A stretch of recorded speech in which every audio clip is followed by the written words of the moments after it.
mga kapiksi. Okay?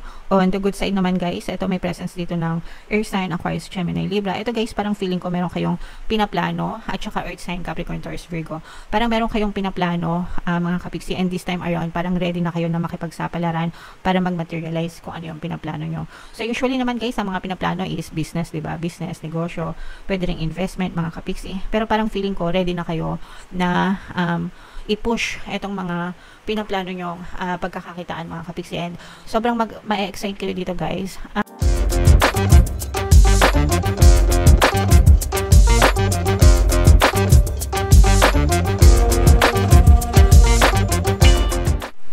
Hello guys, hello Scorpio, welcome back to Pinoy Pixie Tarot. Ang pamagat ng episode natin for tonight is Money Money Come to Me. Ito yung ating money reading mga kapiksi para ngayong November para sa Scorpio, Sun, Moon, Rising, Sign, and Venus. By the way mga kapiksi, ako ano na lang yung makaresonate sa inyo guys, take that message, okay? And by the way guys, nakapublish na yung inyong 2025 kapalaran para sa bawat zodiac signs. If in case ninyo ba napapanood, punta lang kayo guys dun sa ating YouTube homepage. Hanapin nyo lang yung video para dun sa zodiac sign nyo mga kapiksi. So ito yung ating money manifesting technique para sa inyo guys. So we have goals. Picture the goals you desire in as much detail as possible. Experience your chosen outcome with all your senses, as though you've already achieved it.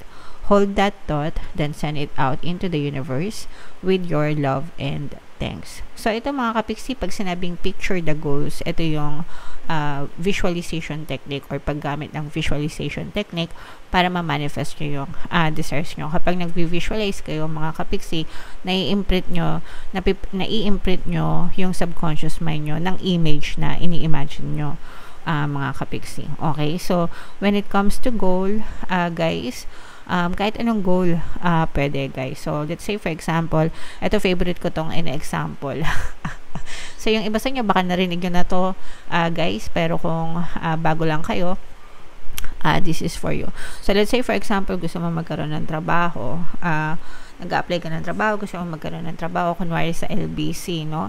So, imaginein mo, syempre kapag ka natanggap ka na, imaginein mo na nagsisimula ka na dun sa trabaho na yon. So, you have your chosen outcome already. So, let's say for example, LBC, natanggap ka na sa LBC. So, imaginein mo guys, nakasuot ka ng uniform ng LBC. Ano ba yung uniform nila? Di ba yung red na polo shirt? Tapos may nakaborda LBC. 'Di ba ganun yung uniform nila?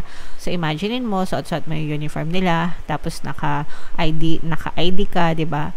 Tapos nandun ka sa counter, 'di ba? Doon sa bawat branch ng LBC may mga counter doon. So nandun ka, tapos imaginein mo na nag-a-assist ka ng mga customer na pumapasok dun sa branch mo or sa branch na ina-applyan nyo. So imaginein mo na nag-encode ka, nagpa-process ka, ganyan mga kapiksi. So that's how you visualize mga kapiksi. That's how you picture your goals. Picture the image, no? I-imagine niyo mga kapiksi. And kapag nag-i-imagine kayo guys, you have to use your senses, your 5 senses. What do you see? What do you feel? What do you hear? Mga kapiksi, no? Syempre hindi mo naman lalasahan yan. So, unless ang goal mo is pagkain, di ba? So, kung ano yung senses na applicable, ano yung nakikita mo, nararamdaman mo, naririnig mo, you have to incorporate those senses sa visualization mo or sa imagination mo, mga kapiksi, and you have to do it over and over again. Ibig sabihin, gagawin mo ng paulit-ulit hanggang sa feeling mo okay na, parang feeling mo totoong-totoo, feeling mo okay na, feeling mo nandun ka na, mga kapiksi. Okay? And then, gagawin yung exercise na yan hanggang sa ma-achieve nyo yung desire na gusto nyo or yung goal na gusto nyo, mga kapiksi. So, for more manifestation technique, guys, pwede kayong mag-member dun sa ating exclusive membership program. Nagtuturo ako dun ng mga technique para ma-manifest nyo yung mga desires nyo, mga kapiksi. Okay?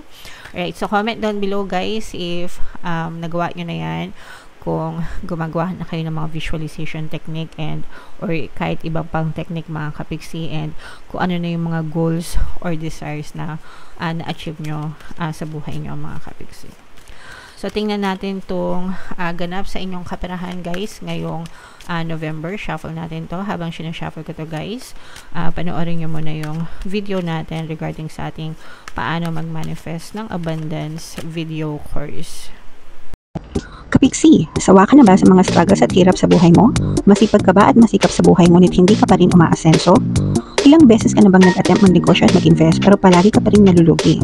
Sa pagkakataon na ito ay maaaring may subconscious beliefs ka na nagiging balakid sa iyong pag-unlad at pagyaman. Introducing, paano mag-manifest ng abundance video course.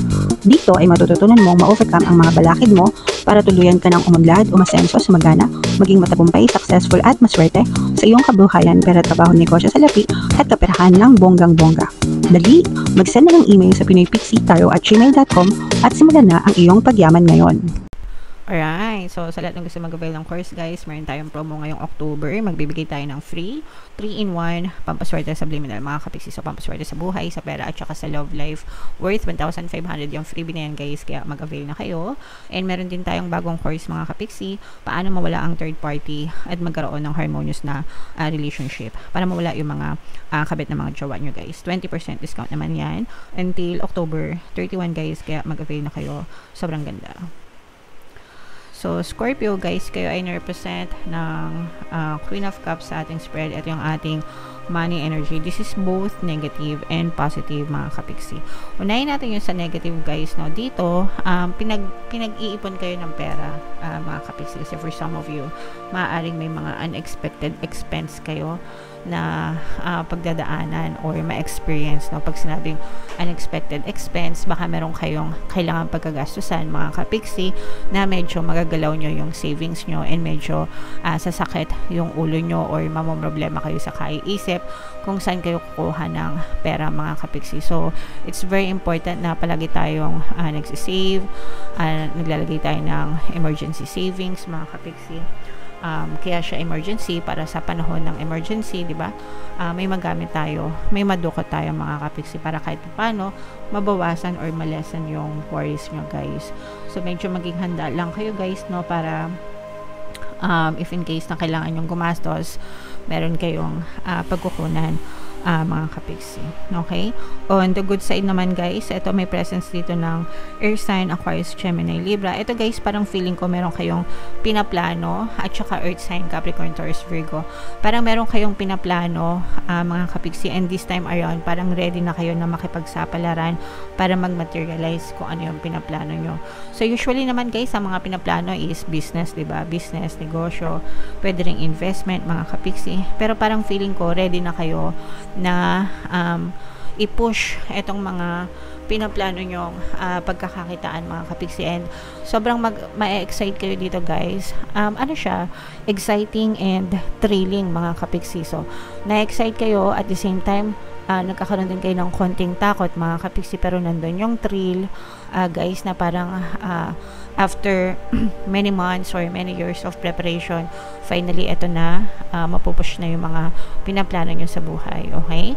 So, good luck sa inyong mga plano, mga kapiksi, and i-push nyo yan, guys, regardless kahit ano pa yung makita nyo sa circumstance nyo, and always affirm, mga kapiksi, no? Sabihin nyo lang, everything is working out in my favor. Magiging successful din ito, no? Para talagang makita kayo ng successful na resulta. Importante kasi, guys, na kapag kumikilos kayo sa physical reality, sinasabayan nyo siya ng positive mental diet. Kasi kahit kumikilos kayo sa 3D nyo, nagdadasal kayo, pero pag ang mindset nyo ay negative din yung resulta na makikita nyo. So, parang kinakancel nyo lang yung effort nyo at yung pagdadasal nyo. Kaya dapat, parang gasolina kasi yun, guys. Yung mental diet, no? Parang gasolina yan, 'di ba? Kung parang 'di ba pagka nagko-kotse, nagde-drive kayo, pag walang gasolina, nakastop lang, no? Nakastop lang yung kotse. Yung positive mental diet, mga kapiksi, kapag nag-drive kayo, gasolina siya na magpapa-under sa inyo, and you will be led to your destination, mga kapiksi. Yun yung importance or halaga, no, ng pagkakaroon ng positibong mental diet, guys. Okay? So, i-push nyo yan, mga kapiksi, and i-mind nyo yan sa comment section. Parang feeling ko talaga ready na kayo dito sa mga magagandang changes na dala-dala ng mga pinaplano nyo sa buhay nyo. At saka maraming sumusuporta sa inyo, no guys. Halo-halo ito, emosyon nyo, yung pagiging logical nyo, yung pagiging emosyon nyo, at saka yung pagiging magaling nyo sa pagbabudget ng pera, mga kapiksi, or magaling sa pag-handle ng pera. Yun yung mga best traits or characteristics na makakatulong sa inyo, mga kapiksi, para makita kayo ng positibong resulta. Kaya pag samasamahin nyo yan, balansehin nyo to ensure na talagang makita nyo yung positive result na hinahanap nyo. Sa una guys, no, nakita natin na you will be faced with a lot of disappointments and heartache. So kung ibig sabihin, parang hindi siya ganun agad magdi-deliver ng magagandang result sa simula, but eventually guys, if you persist, ma-overcome nyo din yan, mga kapiksi, and makita rin kayo ng resulta na nais nyo. Sa simula guys, yun naman yung pinakamahirap na stage guys, yung simula, yung starting point. Syempre kailangan nyo pang magpalakas, kailangan nyo pang mag-streamline ng mga processes, kabisaduhin, di ba? Doon kayo matututo what works best for you, what does not work for you, sa mga marketing channels, sometimes yung mga suppliers, di ba? Meron din yung mga kumbaga stages, ma-filter mo kung sino yung mga okay na supplier, kung sino yung mga hindi okay na supplier pagdating sa business. So this is more on business, mga kapiksi, yung nakikita natin sa mga kapiksi natin na negosyante.